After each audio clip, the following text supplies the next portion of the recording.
All right. Let's go ahead and get started today. Before we get going, just a couple of brief reminders that tomorrow by 10 p.m., both the quiz on Chapter 19 that we're finishing up today, as well as the extra credit quiz, which has been available since the weekend, it is due. Okay, those quizzes. Chapter 19 time it starts. Oh yeah, and the homework for chapter 19 is due, I think, a week from today, if I recall. I have to double. I can't remember exactly when it's happening, but roughly a weekday. Maybe it's Sunday. I think it's Monday. And then there's an extra credit homework that is due the Friday, the last week of class. Yeah. And again, we have no class Wednesday because of Thanksgiving break. Week from today, that next week, we'll have an exam Wednesday. You come in, for you guys who are in class today, you'll come in on Monday, take the exam. Those who are in class on Wednesday will take the exam on Wednesday. And those who are online take it Monday or Wednesday, again, depending on your group. Then we'll have the final exam, on the Wednesday of finals week. Which again, I'll next week after Thanksgiving, information about that and whatnot. But yeah. I just right before class posted the same kind of information I gave for exam 2 in terms of like a study guide that has a list of kind of topics and concepts, to go over, lists of equations to know, or ones that will be given, as well as then suggested problems from exam 3, the exam 3 practice exam. And other information like that. Okay, as well as I just posted solutions to participation questions that are relevant to this exam as well. Okay, so all that is posted on Canvas and just got put up there right before class. Okay. So any questions about anything before we get going today for our discussion of electrochemistry?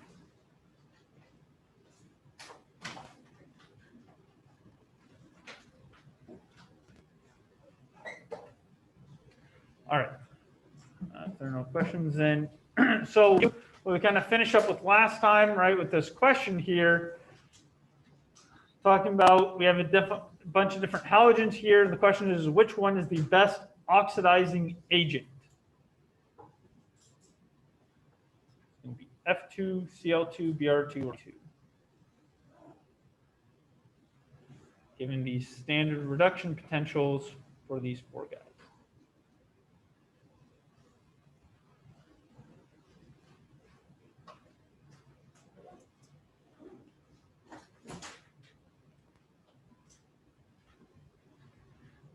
Right.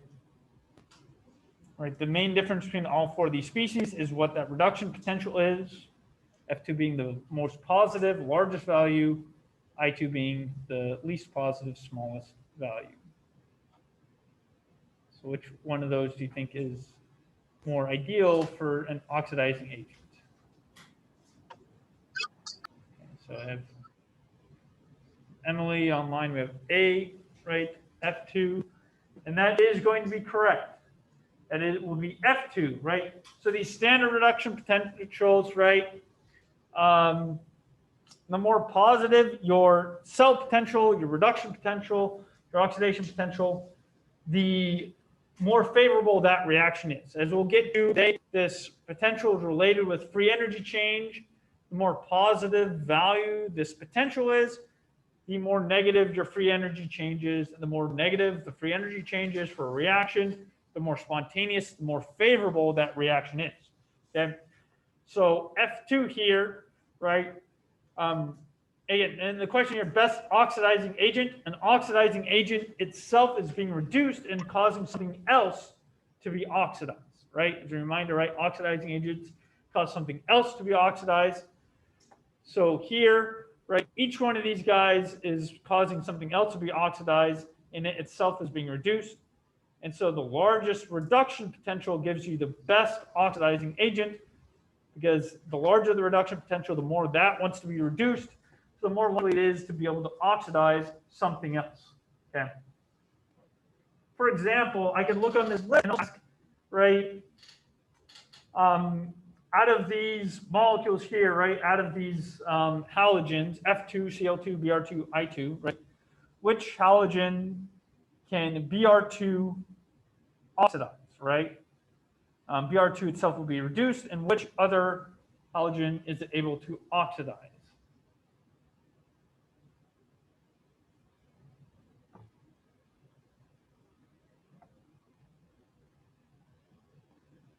It's going to be one's up here, down here.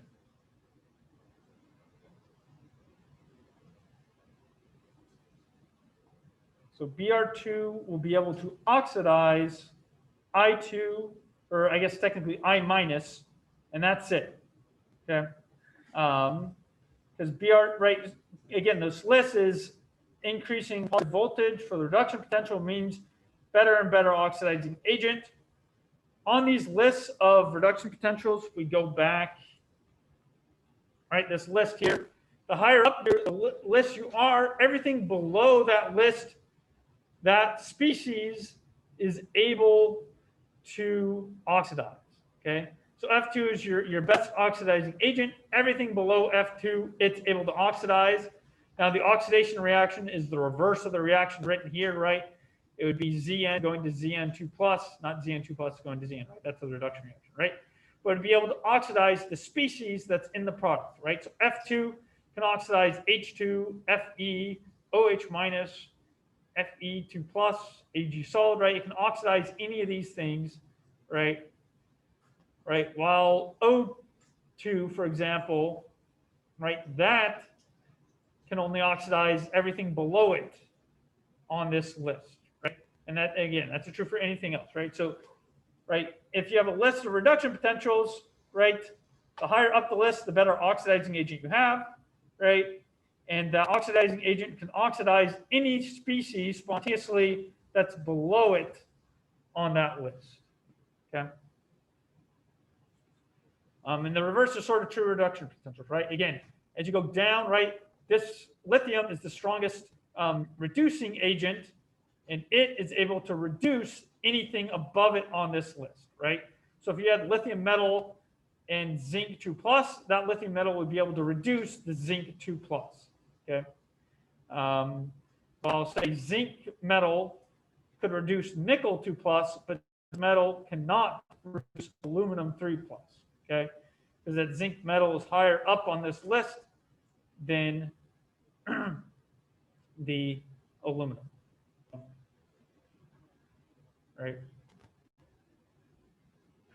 Questions about that? About kind of interpreting these standard reduction potentials and these lists in terms of better oxidizing agents, reducing agents, what can oxidize what can reduce what?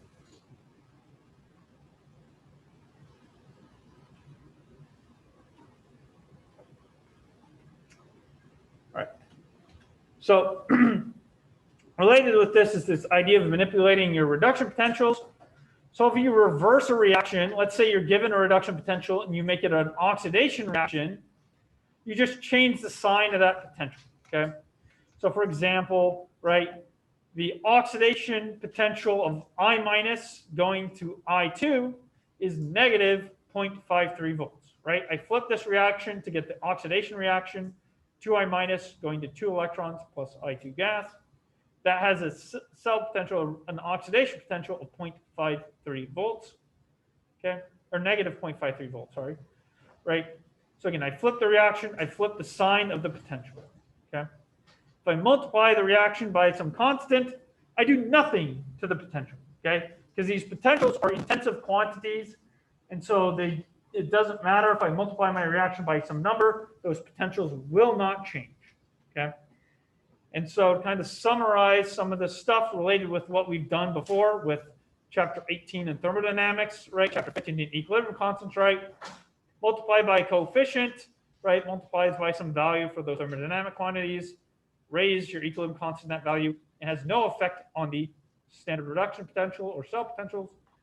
Reverse reaction, you reverse the sign, take the reciprocal of K or reverse the sign of E, and add two reactions together. You add their values for the thermodynamic quantities, multiply the values for the equilibrium constants, and add their values for the cell potential as well. Okay.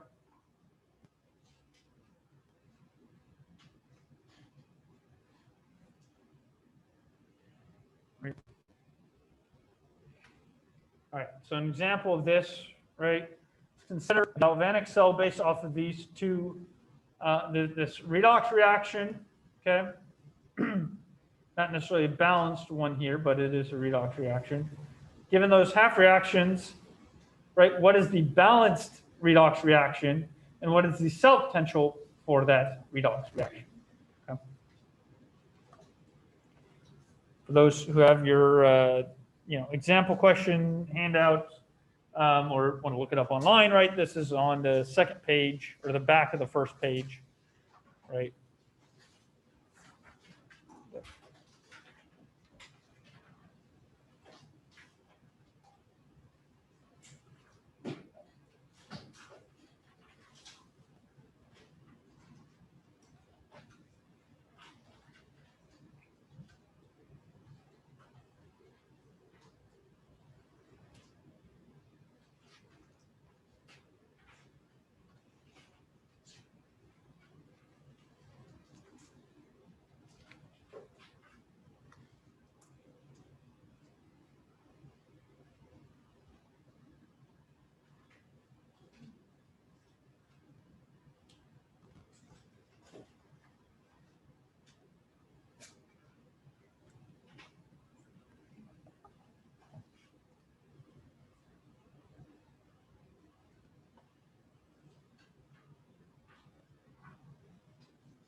All right.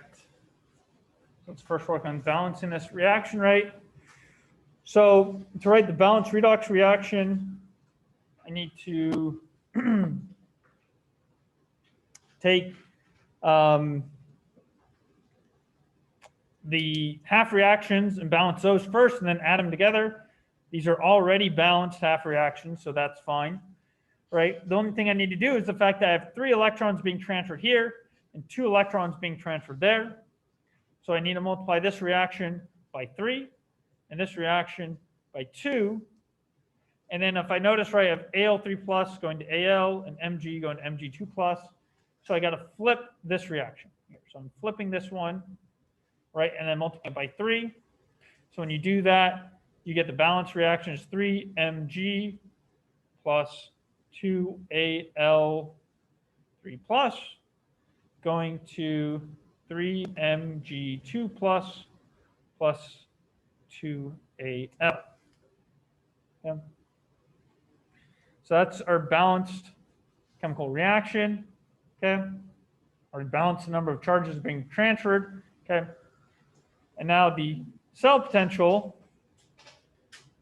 right, is going to be the addition of the 2 reactions I added, right? Well, I added this reaction together, right? The fact that I multiplied it by 2 does nothing to the cell potential, remains unchanged, so that doesn't matter. But for this reaction, I flipped it, right? I added in the reaction Mg going to Mg2 plus 2E minus, which when I flip that reaction changes the sign. So this has a standard potential of positive 2.37 volts. Okay.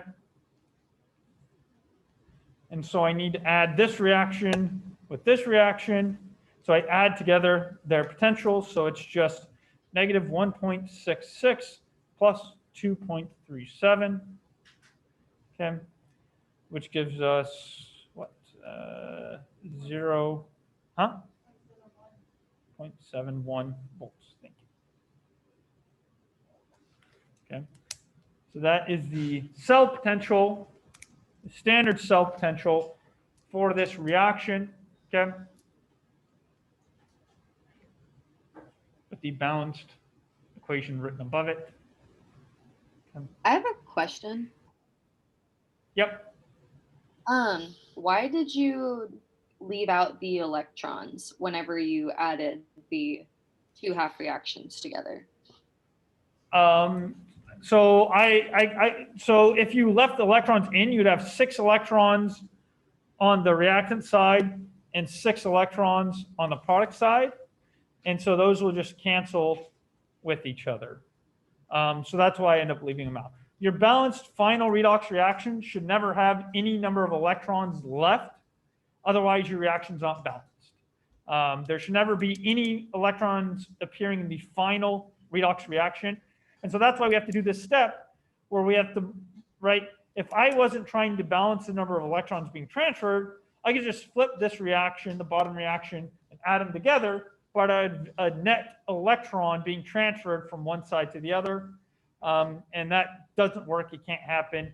Every electron I remove from an atom or a molecule has to go to some other atom or molecule. Okay, so your balanced electrochemical reaction never has any electrons left over. And so that's why I had to multiply by 2 and 3. But then that gave me 6 electrons on both sides, and then I just cancel them out, right? I just get rid of them because I don't need to be writing them since it's the same on both sides. There's no net change in electrons, so we don't need to bother writing it. Does that kind of answer your question? Yes, thank you. Other questions about this example? Yeah. So there's 2 reasons. The first is just because in the reaction given above, magnesium solid is on the reactant side. And so I need to move the magnesium solid onto the reactant side, right? Magnesium 2 plus is on the products. So I got to move this onto the products. So that's why I had to flip the reaction. Now, if you weren't given this balanced reaction, but you're asked to write a galvanic cell, okay? A galvanic cell has an E cell that's greater than 0, okay? And so if I wasn't given this information up top, and I was just given these 2 half reactions and said, what's the galvanic cell? I would say, okay, I could flip the top reaction and add these 2 things together, but that will give me a negative cell potential. And so that's not going to give me a galvanic cell, which is a spontaneous electrochemical reaction. So to get a galvanic cell with a cell potential greater than 0, I have to flip the bottom reaction to do so. And so that's actually related. Oh, never mind. The second problem gives you the overall chemical reaction as well. Right. So there's another example with this. Okay. But again, it gives you kind of the reaction up above that isn't balanced. But again, if I were to present this problem like this, right, and just say, what is the galvanic cell based off of these 2 half reactions? Would I want to flip the first reaction, or would I want to flip the second reaction to make a galvanic cell? I'd want to flip the second reaction, right? Because they're both positive. So I'm going to flip the smaller positive number, okay? So I can already tell you, right, that the cell potential, right, for this reaction is just going to be 1.51 minus 1.19, because again, I flip this reaction, right?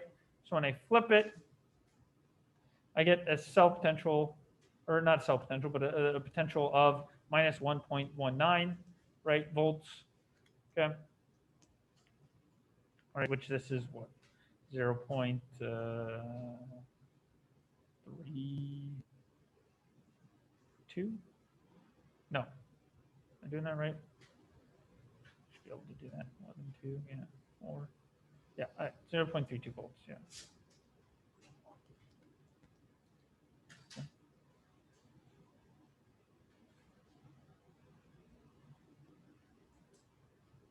All right, let me go back. Okay, so why did I flip only the bottom reaction? I assume that was on the previous example, Jordan. Is that correct? Yeah. So just to go back real quick to this, right? Why did I flip the bottom reaction? There's a couple of reasons, right? Again, we have to flip one of them because we have two reduction reactions, and our overall reaction has to be a redox reaction. Again, I flipped the bottom one because of the fact that in the overall reaction that was given, right, this was given, magnesium ion was on the products and solid was on the reactants. And in this reaction here, the magnesium ions in the reactants and solids in the products, right? So I knew I had to flip the bottom in order to reproduce the overall electrochemical reaction up above.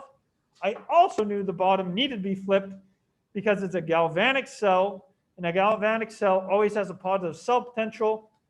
And so if I look at these cell potentials, I need to flip, right, this negative 2.37 in order to get a positive number when adding these two things together, right? Because when I flip one of these, I get a positive value. So it's either going to be a positive 2.37 minus 1.66, or if I flip the top, it would be a positive 1.66 minus 2.37, which would give you a negative number, right? And so, yeah, so I knew I had to flip the bottom because of the given reaction, as well as the fact that I'm told it's a galvanic cell, and that has a positive cell potential, right? And so it's the same thing here, right? Let's, again, ignore if I were given the overall reaction and I was just told, right, what is the galvanic cell, right? What is that? What is the redox reaction for this electrochemical reaction in a galvanic cell?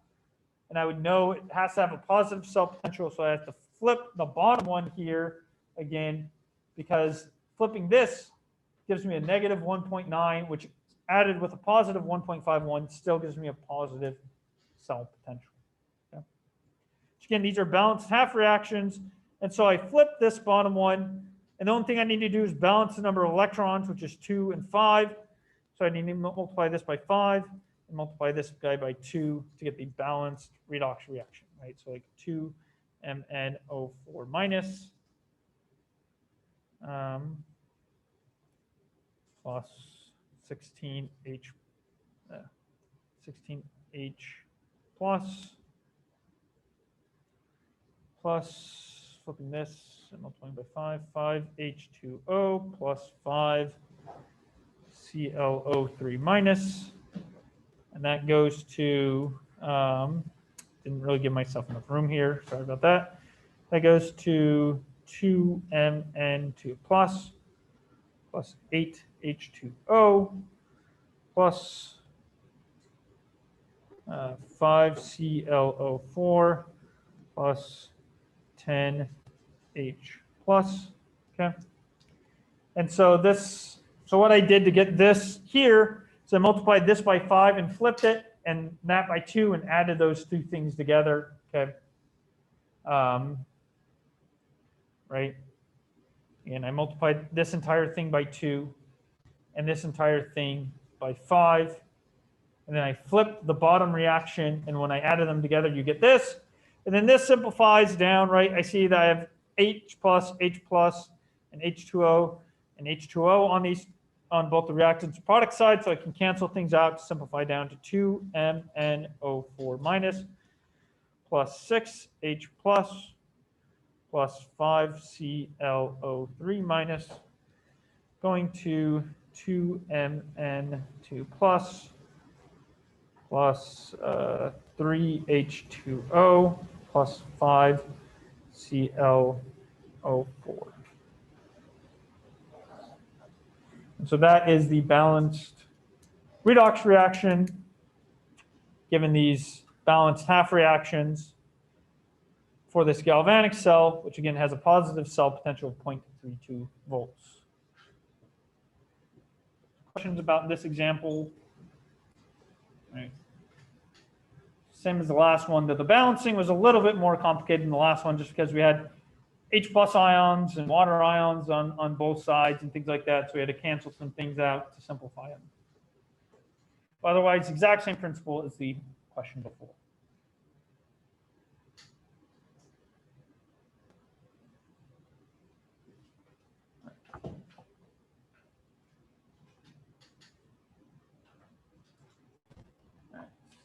example, right?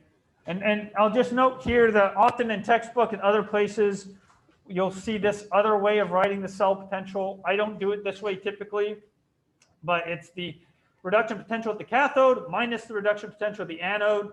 Okay, what this is doing is, so in those two examples, what we did is for the oxidation reaction, we flipped the reaction and got the negative of that cell potential, and then we just added the two half reaction potentials together. Okay, here it's just pulling that negative sign kind of out. Okay, right, because the negative reduction potential at the anode is the oxidation potential at the anode. Okay, and then this is just the reduction potential at the cathode plus the oxidation potential at the anode.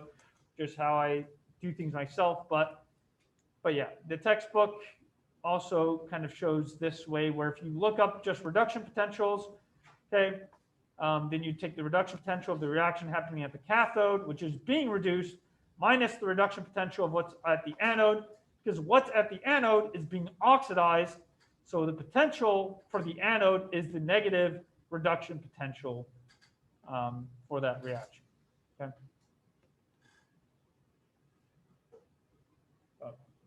But that's just kind of where this equation comes from, is just the fact that the oxidation potential at the anode is just negative, the reduction potential at the anode. So that's all that's done. Okay. All right. So another way of presenting these redox reactions is through this line notation. Okay. In this line notation, you have the anode components on the left side and the cathode components on the right side. So again, anode is what type of reaction occurring at the anode?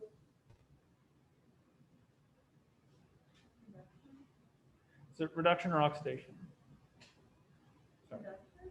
It's going to be the oxidation reaction, right? For me, I remember like anode, val, oxidation, val, right? And then cathode, reduction, right? Same type of thing with consonants. Okay. So again, our anode and our cathode, right? So our oxidation reaction always occurs on the left. Reduction reaction always occurs on the right. Okay. The thing that the two vertical lines is indicating a salt bridge, or say a porous disk, right? Something that separates these two solutions, right? So these two vertical lines is separating the anode from the cathode compartment, and then the single horizontal line is indicating if there's different phases within that thing. So here I have an aqueous phase and a solid phase, right? And typically to the right or to the left, right, the solid phases of those things are going to be the electrodes, right? So in this reaction, magnesium is the electrode at the anode compartment, aluminum is the electrode at the cathode compartment or component, right? Okay. But again, this is how a shorthand notation for writing redox reactions, right? Where you write the anode reaction, the oxidation reaction, and then the cathode reduction reaction separated by two vertical lines, okay? And then you use a single vertical line to separate phases within those compartments, solid versus aqueous typically. Okay?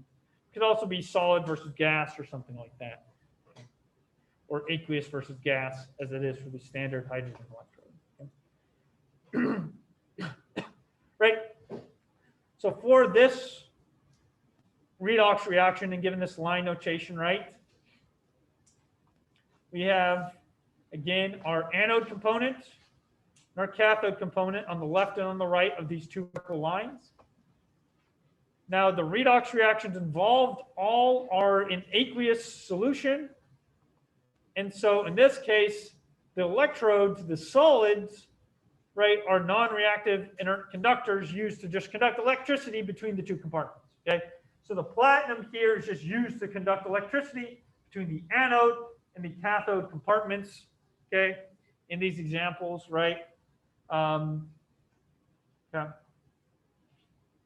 And so, right, because these aqueous species aren't going to serve as an electrode.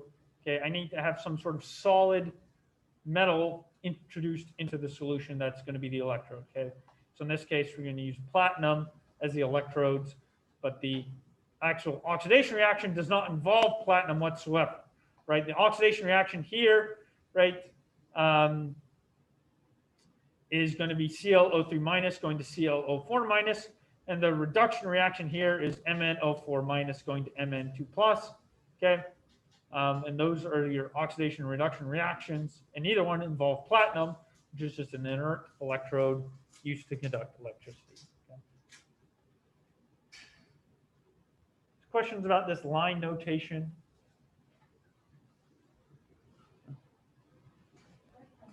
Yeah. So the electrode is always with the solid figure on either side? Yeah.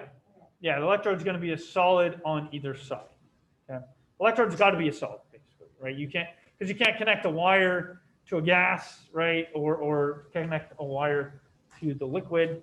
I mean, you can put a wire in the liquid, but it's not really going to work out so well because, right, in these electrochemical cells, right, these reactions need to take place on the surface of these electrodes in order for the electrons to be transferred from one side to the other. Okay, and if you're just putting the wire in the solution, there's not going to be much surface to that electrode. So typically, you attach the wire to some just metal sheet or something that's inserted in solution like platinum. Okay. So in this line diagram, what is the balanced oxidation half reaction?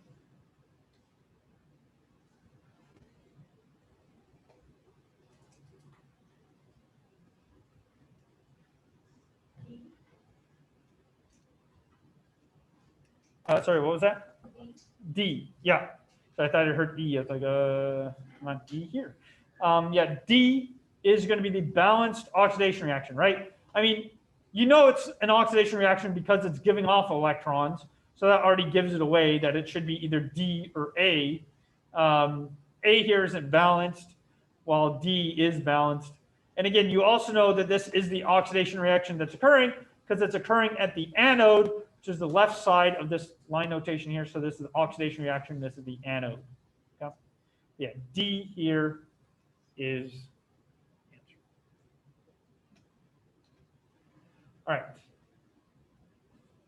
Right. Again, as I mentioned, right, a galvanic cell, right, to know which reaction is being reduced and which reaction is being oxidized, right, is based off of whichever one, right, you flip the reduction reaction in order to make sure that your cell potential is positive and thus spontaneous, because that is the definition of a galvanic cell. That is a spontaneous electrochemical reaction that has a positive cell potential. Okay. Right.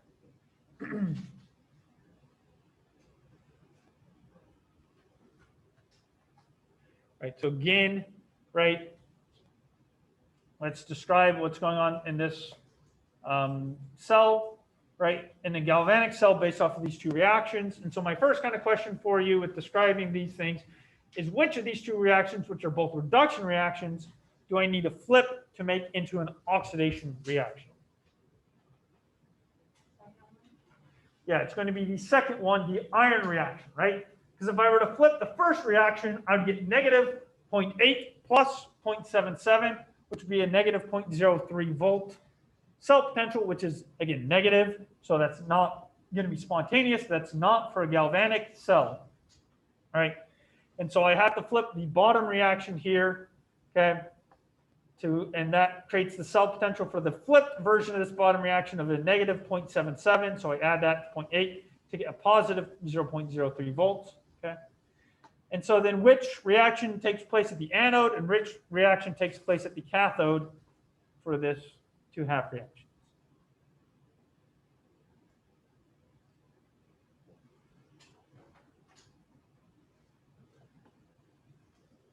Which of these reactions is going to take place at the cathode?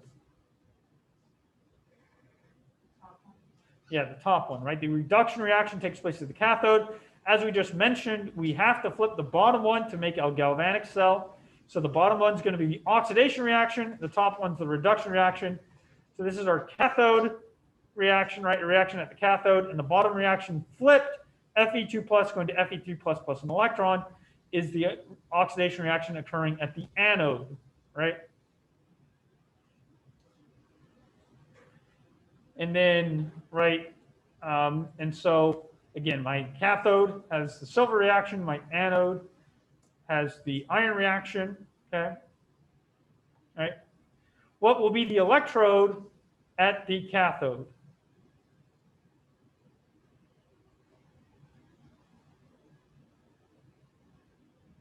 Cathode being this right side. Yeah, just solid silver, right? Solid Ag, okay? Then at the anode, we're gonna have to use something else, right? Say like platinum, okay, as the electrode because the two species involved in my reaction are all aqueous, right? Well, here I have some solid silver. So if ever you have a solid metal, right, involved in that redox reaction, then that could be used as the electrode, okay, right? But again, this redox reaction doesn't have, or this oxidation reaction, right, doesn't have any solids in it. So I got to use some inert metal like platinum as the electrode, okay? Again, we have a cathode and anode. The electrons always flow from the anode to the cathode in a galvanic cell. All right. Any questions about that? Will we be required to label something like this, like on an exam? Not necessarily like label a picture like this or something like that, but it could, you could be given a picture like this and, you know, given sort of, you know, this amount of information and asked, you know, what is the electrode at the anode or something like that. And, you know, you have A, B, C, or D, you know, is this, that, right? Or maybe, you know, which of these reactions, you know, or even just something like this, which of these two reactions takes place at the cathode of a galvanic cell, right? And so while it's not necessarily labeling a picture like this, right, you do have to, you know, right, if you can answer that type of question of like, which of these two reactions takes place at the cathode, then you'd be able to label a picture like this, right, because you know that the cathode has to have that silver reaction. Okay. That kind of answer the question? Yes, thank you. Other questions about this? Right. Oh, that reminds me, I did put up some examples, and actually I'll make sure to add that to like the exam 3 study guide. There's some requests for extra redox balancing examples and things like that. So I put up some at the end of last week. I don't think I sent out an announcement about it or whatever. I just put it up there. I forgot to say something about it, but yeah, there are some extra examples for balancing redox reactions. And in those examples, I also included questions about writing out oxidation numbers, about what's being oxidized and what's being reduced. And I can maybe try to add to it about what's taking place at the cathode, what's taking place at the anode, and things like that, right, to have kind of more practice with this. Okay, so I'll take a look at that and see if there are questions about cathodes and anodes and so on, and oxidizing and reducing agents. And if not, I'll add those kind of in to the questions and to the solutions. Okay, just so you have some extra practice for these things. Okay? And yeah, I'll link that to the module for the like exam 3 info or whatever module. I'll link that file there as well. Okay. All right. Okay. So that is right how we describe electrochemical reactions, electrochemical cells, and galvanic cells. Okay. And I've been alluding to this relationship between free energy and the cell potential, and that's given by this equation here. The standard cell potential, okay, is related with the standard Gibbs free energy via this reaction or this equation, where F is just Faraday's constant, not something you need to memorize, but it's 96,485 coulombs per moles of electrons. So Faraday's constant is just literally the amount of charge in 1 mole of electrons, okay? And then N is the number of electrons that's transferred in your reaction, okay? So that's what N and F are. N is the number of electrons transferred. F is Faraday's constant. Okay, always 96,485 coulombs per moles of electron. Then E is the standard cell potential, right? And delta G is your standard Gibbs free energy. Questions about this relationship?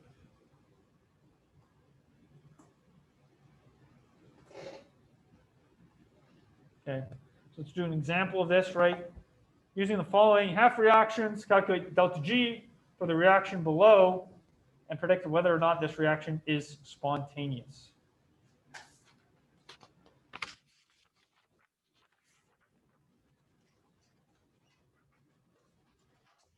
This is going to, again, be in that examples handed out. You want to work on it there.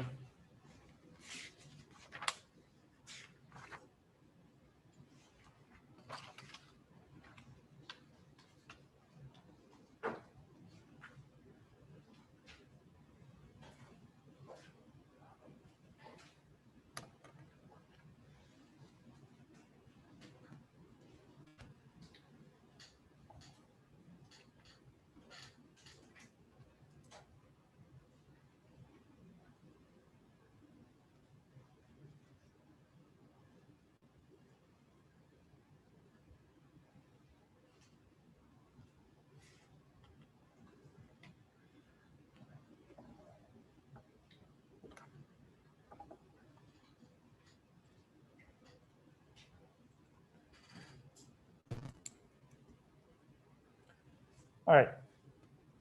So I'm going to get to the Nernst equation. So we'll just kind of go over this together already. Okay. Right. So as written, I have Cu2 plus going to Fe, going to Cu solid, going to Fe2 plus. So which of these two reduction reactions do I need to flip to get this overall chemical reaction up above? The iron reaction, right? So I have to flip this. So I have to have Fe going to Fe2 plus 2E minus with a potential of positive 0.44 volts. Okay. And so that will give me my overall chemical reaction up above when I add this reaction and that reaction together. And so the cell potential, standard cell potential for this reaction is 0.34 volts plus 0.44 volts. So it's going to give me positive 0.78 volts. Okay. So now to get the free energy change, delta G is just equal to minus NFE, which is negative. N here is 2, right? I have 2 electrons being transferred total in this reaction. F is at Faraday's constant, 96485. Okay.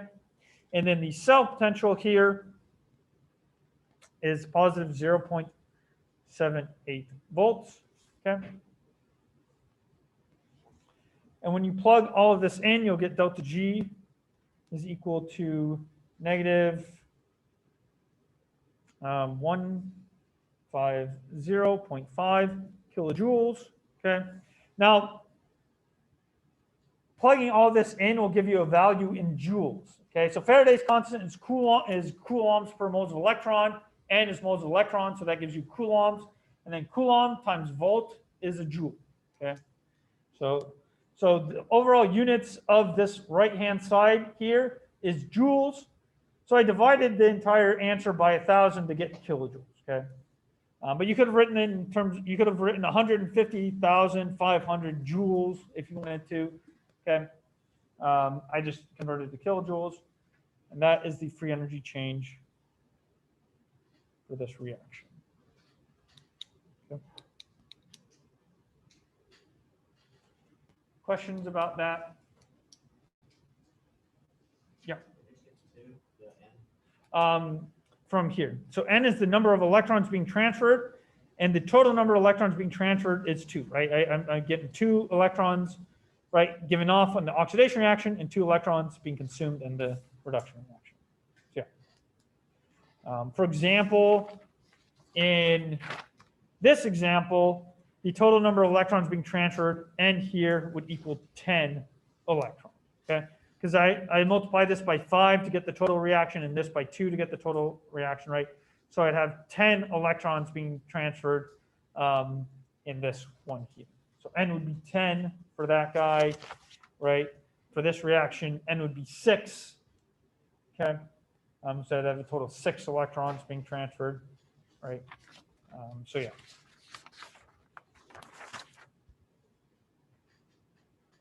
Any other questions?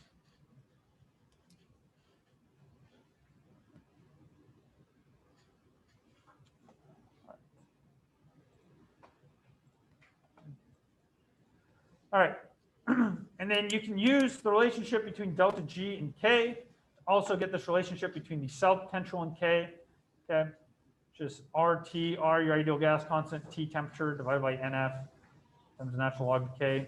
Okay? So all three of these things are related to each other, okay? And so that relationship tells us a couple of things. If a reaction is spontaneous, that means delta G is less than 0.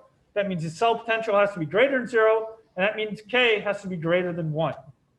If your reaction is non-spontaneous, that means delta G is greater than 0. The cell potential is less than 0. And the equilibrium constant is less than 1. Okay. And again, if I know K is greater than 1, I know my reaction is spontaneous. I know delta G is less than 0. And I know my cell potential is greater than 0, for example. Okay. So all 4 of those things are related for spontaneous reaction, and all 4 of these things are related for non-spontaneous reaction. Okay. And you can work out and show those things mathematically if you want to, using these equations down here to prove that fact. But yeah, in general, that is true. Okay. Questions about these relationships?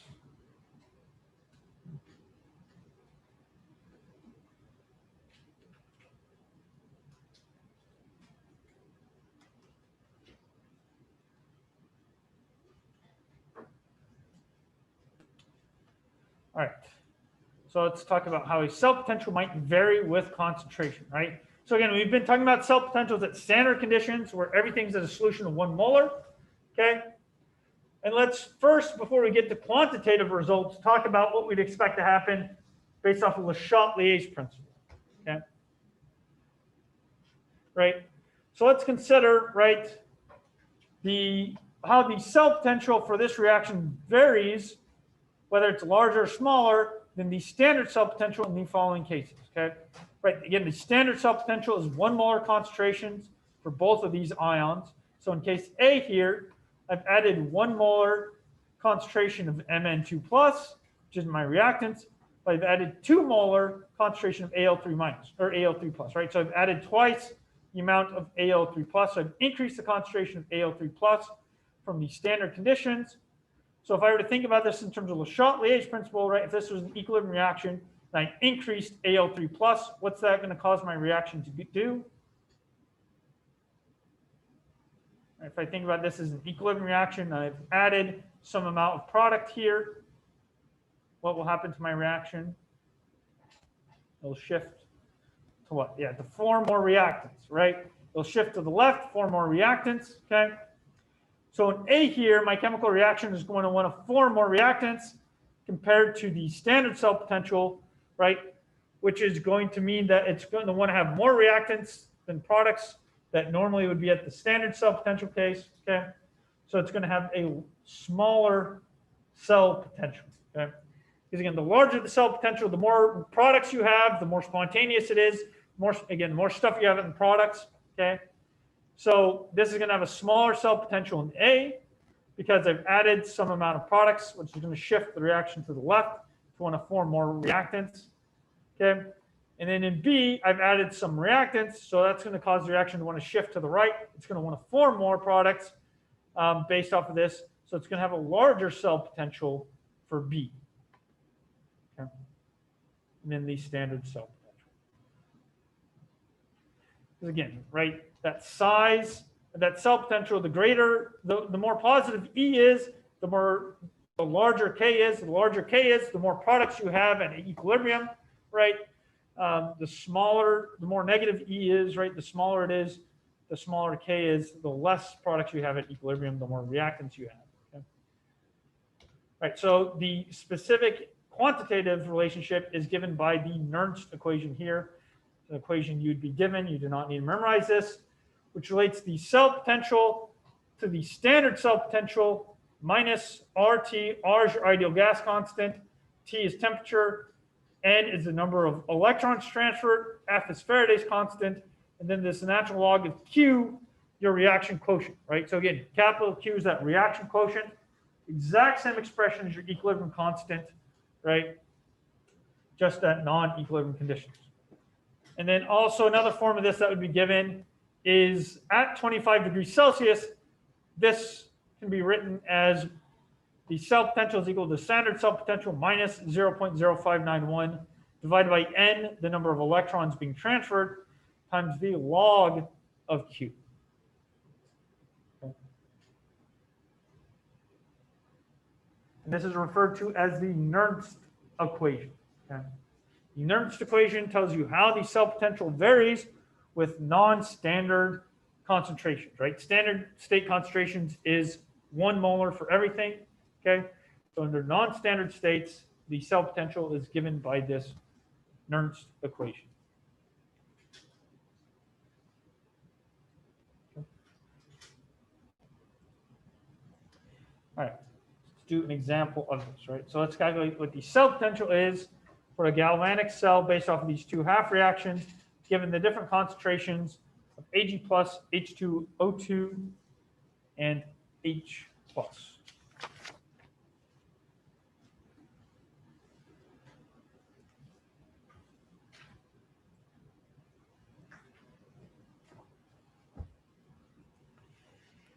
All right. Okay. So I want to know, right, what is E cell equal to, which I know from the Nernst equation is the standard cell potential minus 0.0591 divided by N, which is the number of electrons transferred times the log of Q. Okay. So to figure this out, I first need to know what is my standard cell potential, right? What is my overall chemical reaction, right? And I want a galvanic cell, again, we're told it's a galvanic cell. Given these two half reactions, which one do I flip to form a galvanic cell? I'm going to flip the top reaction, right? So I'm going to have Ag going to Ag plus E minus, which has a potential of minus 0.80 volts, okay? And I'm going to add those two reactions together to get my overall chemical reaction. Now, to balance it, right, I need to balance the number of electrons, so I have to multiply this by 2, right? So my balanced electrochemical reaction is going to be H2O2 plus 2H plus 2Ag solid, right? Forming 2H2O plus 2Ag plus. Okay. So this is my balanced redox reaction for my galvanic cell, which has a standard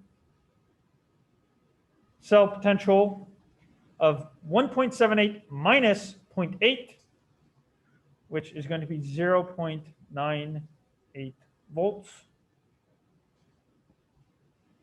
Okay. So that is my standard cell potential for my standard electrochemical reaction. So we're getting close to being able to plug into the Nernst equation. What is going to be N, the number of electrons transferred for this reaction? It's going to be 2, right? And then finally, Q, what is my expression for Q? Based off of this balanced equilibrium reaction. Right, Q, again, is the same type of expression as your equilibrium constant, which the general rule for writing out equilibrium constants is what? Yeah.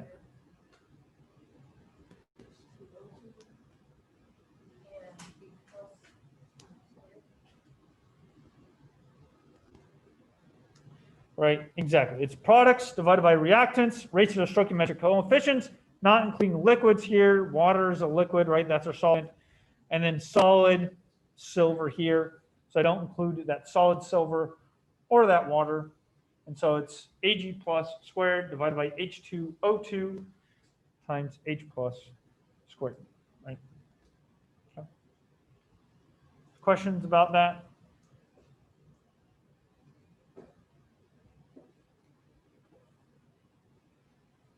So finally, to get the cell potential, right, I just plug in for the Nernst equation up top. So the standard cell potential is 0.98 volts minus 0.0591 divided by 2 times the log. And now I just got to plug in my concentration. So Ag plus has a concentration of 1.0 molar squared over the concentration of H2O2 is 2 molar. And then the concentration of H plus is 2 molar. And that as well is squared. Okay. And so when you plug in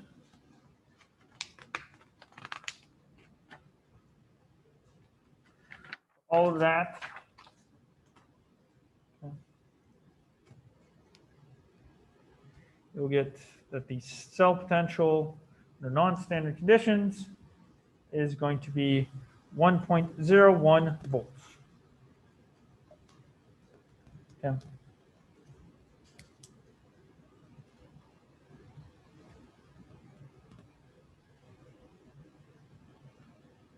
Notice that cell potential is more positive than the standard cell potential. And the reason is, right, if I look at my concentrations, concentration of my products is at standard states, but my reactants both have a higher concentration than the standard 1 molar value. Okay, so that tells me that I've added more reactants to my system beyond its standard conditions, which is going to cause it to shift to the right, which is going to make it have a larger cell potential for this reaction. Okay. And why did the number of electrons stay at 2? So the number of electrons being transferred is 2 because I have 2 electrons in the reduction reaction, and then I need to multiply my oxidation reaction by 2 to get a total of 2 electrons being produced, right? So my oxidation reaction produces 2 electrons, and my reduction reaction consumes those same 2 electrons, right? So the net number of electrons being transferred is 2 between Ag and oxygen in this case.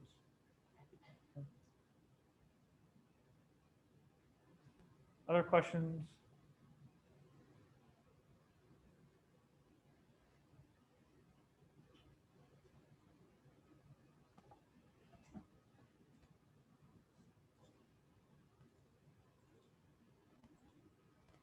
All right. So consider an electrochemical cell based off of the reaction. Should be 2H plus Sn going to Sn2 plus H2 gas. Which of the following actions would not change the measured cell potential? Lowering the pH at the cathode, addition of more tin metal at the anode, increasing the tin ion concentration at the anode, increasing the pressure of the hydrogen gas at the cathode.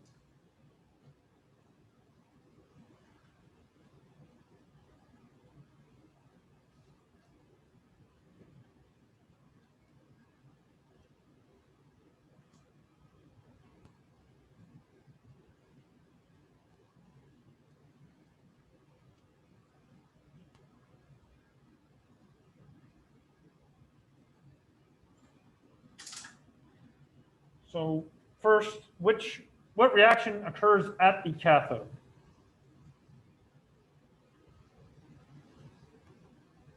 Right, my overall chemical reaction has 2H plus 10 going to Sn2 plus H2 gas, right? One of those atoms is being reduced, and one of them is being oxidized. Which atom, H or Sn, is being reduced?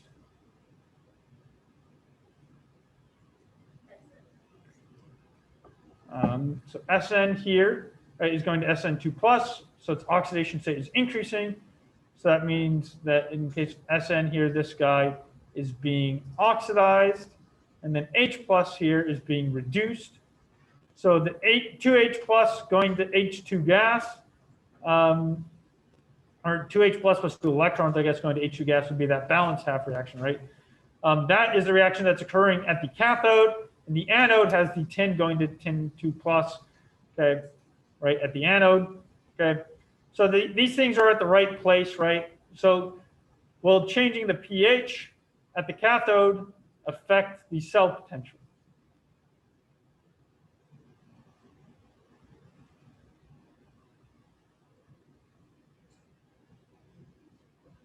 So if I change the pH, what is that changing the concentration of in solution? Yeah, it's changing the concentration of H plus, right? If I lowered the pH, I would be adding more H plus in the solution, right? Which this H plus is an aqueous species, so changing its concentration will change the cell potential, right? Again, going back to our Nernst equation, right? The cell potential is modified by the reaction quotient Q here, which depends on concentrations of aqueous species and gases, right? So if I change the concentration of an aqueous species, that will affect Q, that will change my cell potential, right? Now, with the addition of more metal at the anode, is that going to do anything? Does tin metal appear in the Q expression? No, right? Tin metal does not, because it is a metal, it's a solid, does not appear in Q, right? It's the same expressions, your equilibrium constant. And so the addition of more tin metal does not change the cell potential at all, but increasing the tin ion concentration can affect it, as well as then changing the pressure of hydrogen gas, right? So all A, C, and D will change the cell potential because it affects the concentration, right, or the pressures of aqueous or gaseous species in my electrochemical reaction, right, which that can affect the cell potential, okay? But changing the amount of a solid or a liquid will not, okay? And you can see that based off of this expression here, right, for the Nernst equation, where it only depends on Q, the concentrations of aqueous species or the pressures of your gases in those reactions, okay? All right. And to note here that as your reaction goes, it's forming more and more products, right? Q is products over reactants, so Q gets larger and larger and larger as your reaction's going, which means that you're subtracting off a bigger and bigger number. So what happens is as your cell gets larger, it spontaneously is discharging, reaching equilibrium. And at equilibrium, Q equals K, and your cell potential will end up equaling 0. Okay? And this is what happens when the battery dies. Your battery dies by it reaching equilibrium, and now your battery has no more desire to undergo an electrochemical reaction to produce charges to produce electron and current to power your device, right? Right. To recharge your battery is then you cause the reaction to go away from equilibrium by providing power into the battery, right? Forcing it away from equilibrium, and then it now has this energy, this stored potential that then it can undergo the electrochemical reaction, generate charges, and re-reach equilibrium. But again, once it reaches equilibrium, the battery dies. Yeah. Right. If it's rechargeable, it's not dead permanently, but it's no longer going to be transferring any electrons, right? And online, you know, it can go over when I kind of the concept, kind of some of this stuff, right? Some other applications of redox chemistry deals with corrosion and things like that, and how you might be able to protect metals from corroding by putting some oxide coating, right? Painting them, or this kind of cathode protection method that's explained more in the lecture videos online. Okay. What I want to finish with in this chapter is talking about electrolysis and electrolytic cell. Okay. So electrolysis or electrolytic cell is one that we provide an energy, provide a potential, right, in order to make the reaction occur. Okay, so it's a non-spontaneous reaction. Okay, and you're having electrons flow from in the cell or whatever, in which you're having the reaction go that has an overall cell potential of a negative cell potential. Okay, so right, so in these different reactions, right? We looked at galvanic cells are spontaneous, having positive cell potentials, right? For an electrolytic cell or electrolysis, your overall cell potential is negative. That's a non-spontaneous reaction, right? This is what you're doing for charging your battery. To charge a battery, you're having to put energy in. You're forcing the electrons to go in a non-spontaneous direction, right? And that is an electrolysis cell, okay? So a galvanic cell, right, has a positive cell potential. Electrons flow from the anode to the cathode, okay? And it would be lit like this, right? If I wanted to have this go in a non-spontaneous direction, okay, right, for an electrolytic cell, right, I would then have copper here be the anode, right? So the galvanic cell, the copper is at the cathode and the zinc is at the anode, right? An electrolytic cell is just the reverse. Copper at the anode, zinc at the cathode. And then now, again, I still have electrons flowing from the anode to the cathode, but for this reaction, I have to provide power for the electrons to flow in this direction because this copper going to Cu2 plus and zinc going Zn2 plus going to zinc solid. That redox reaction is non-spontaneous, okay, right? And so I'm going to have to provide some type of power. Okay? Basically, in a galvanic cell in the reverse direction is an electrolytic cell. Is kind of what this example showed, right? Because any spontaneous reaction, if you go in the reverse direction, is non-spontaneous. Because everything is spontaneous in one direction. So the reverse direction is non-spontaneous. Okay. So any of the galvanic cells we talked about before, if I wanted to make an electrolytic cell, I just have to do the reverse of that reaction to produce a negative cell potential, okay, and make something non-spontaneous. And this is used, okay, in things like kind of this example where I want to plate some metal, for example. If I want to plate metal on something, I can do it using electrolysis, right? I could say, I guess I don't have an example here with gold, right? Let's say you want to plate something with gold. You could dip that thing into a solution that has gold ions and then pass a current through that solution, okay, causing an electrochemical reaction to occur to reduce the gold ions to gold metal, and that gold metal will plate on your electrode, okay, and that way you can plate some electrode with gold if you wanted to, okay. So that's one way you can do silver plating, gold plating, and things like that on stuff is by using electrolysis, okay. And so we have kind of an example here that I want to go over, right, where I want to know how much mass of copper metal can I produce from copper ions in 1 hour with a current of 15 amps being passed through, okay. Amps here, A is abbreviation for amperes, amps, and that's 1 coulomb per second, okay. Let's go to this example, okay. Right, so I want to know, right, what is my mass of cobalt? I think I said copper, I meant to say cobalt, right? What's my mass of cobalt when I pass a current of 15 amps for 1 hour, okay? So the reaction that's occurring is I'm going from CO2 plus 2 electrons to form CO solid, right? Cobalt solid, right? So that's the reaction I want to occur by passing a current through my solution of cobalt ions, okay? So I pass a current for 1 hour, right? And that current is 15 amps, which again, 15 amps is equal to 15 coulombs per second. And so what I want to know is I want to know, right? So I want to know what is my mass of cobalt that I've produced, right?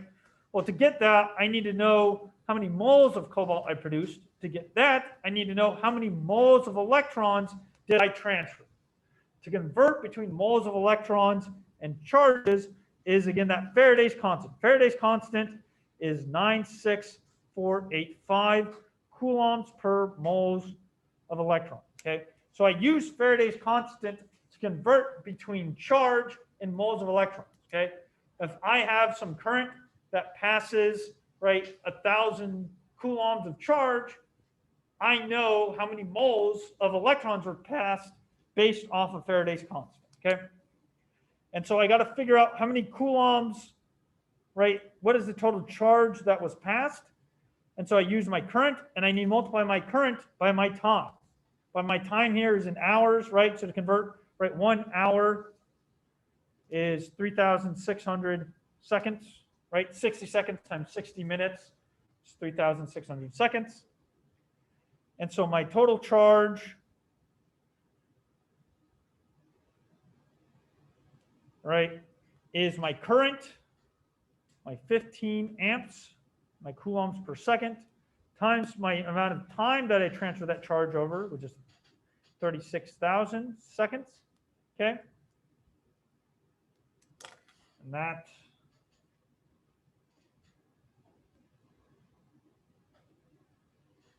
is 15 times, or 3,600, 3,600, right? That's 54,000 coulombs, okay? Right, so in this reaction here, right, in this reaction, right, I know I transferred over 1 hour 5,000 or 54,000 coulombs, okay? Well, if I take 54,000 coulombs, okay, and I divide this by Faraday's constant, 96485 coulombs per 1 mole of electron, that will give me the total number of moles of electrons that were transferred, just 0.56 moles of electrons, okay? So in 1 hour, with a current of 15 amps, I transferred 0.56 moles of electrons, okay? Which means, right, this chemical reaction, right, again, I'll rewrite that chemical reaction, okay? Right? We have CO2 plus 2E minus, producing CO solid, right? So I know I transferred, right? I reacted all 0.56 moles of electrons to produce some number of moles of cobalt, okay? So using the stoichiometric coefficients of my chemical reaction, right?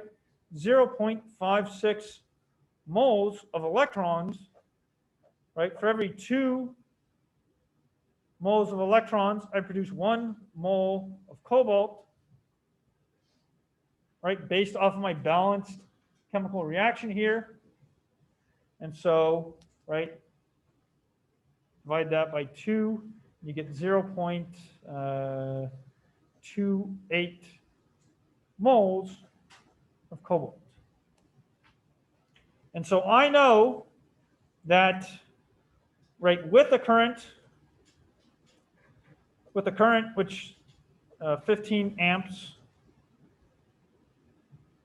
over 1 hour, I have, this reaction has been undergoing and keep on going till I've produced a total of 0.28 moles of cobalt. And so finally, I just take the molecular weight of cobalt, which is 58.93 grams per mole, okay? And that gives me a final value of 17.78 grams of cobalt, right, produced.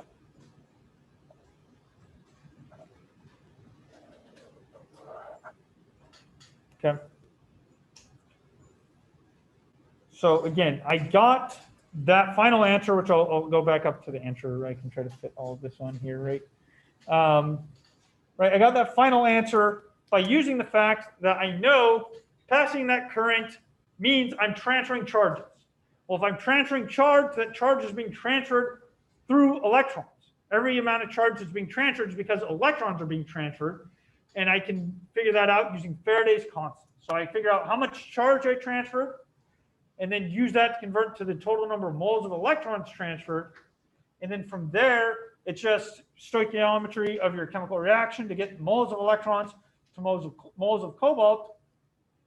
And then that, I can finally use my molecular weight to calculate the grams of cobalt that was transferred, right?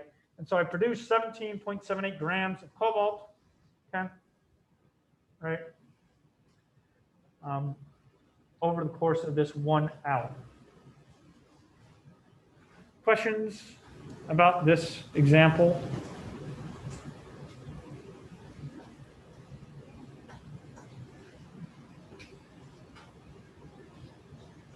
So there's another exact same type of example here with chromium, with a different current and different total amount of time, but asking the same question: what's the mass produced? Okay, and the solution to that, I mean, it's posted online. I'll just write it here: 236 grams of chromium. Okay, right.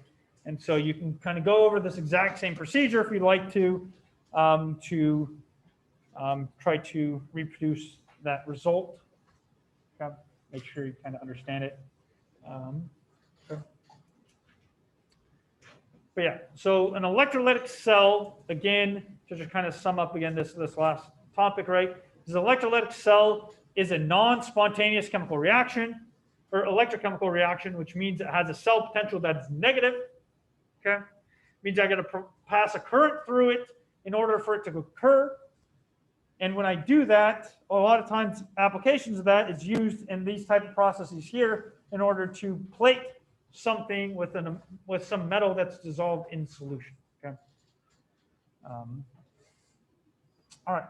So questions about anything that we talked about today with electrochemistry, cell potentials, reduction potentials, galvanic cells, line notation, Nernst equation. Again, there's a reminder, right? There's a quiz on this that's due tomorrow by 10 p.m., as well as the extra credit quiz. Okay. And a week from today, right, next week on Monday, will be exam 3, which there's the study guide information, things like that posted online. If you have any questions, feel free to shoot me an email. I'm going to be around. I'm not going anywhere and things like that. Happy to respond over email or try to set up some sort of Zoom meeting before the exam if you'd like to talk about any questions you may have. Okay. Otherwise, have a wonderful Thanksgiving, and I'll see you guys in a week.